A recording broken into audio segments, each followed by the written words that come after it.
අපි lake Lewis බලන්න ඇවිල්ලා ඉන්නේ. ලස්සනම ලේක් එකක් මෙහි තියෙන. මේකේ පාකින් ටිකට් එක විතරක් වෙනවා $36ක් දවසට.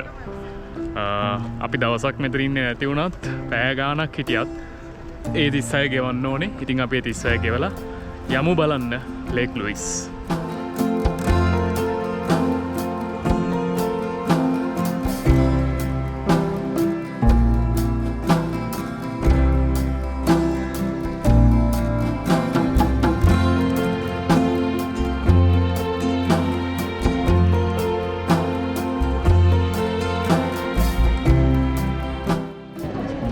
මෙන්න තියෙනවා අපි ආපු ලේක් ලුයිස් එක. නිල් පාට.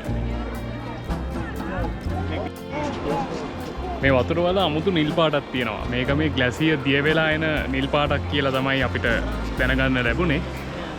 කොහොම හරි මාර ලස්සනයි මෙතන. ටිකක් හැමදේම ගණන් වුණාට මාර එක්ස්පීරියන්ස් එකක්. කැනඩා වල ඉන්න ඔයගොල්ලෝ අනිවාර්යෙන් එන්න ඕන තැනක් තමයි ලේක් ලුයිස් කියන්නේ.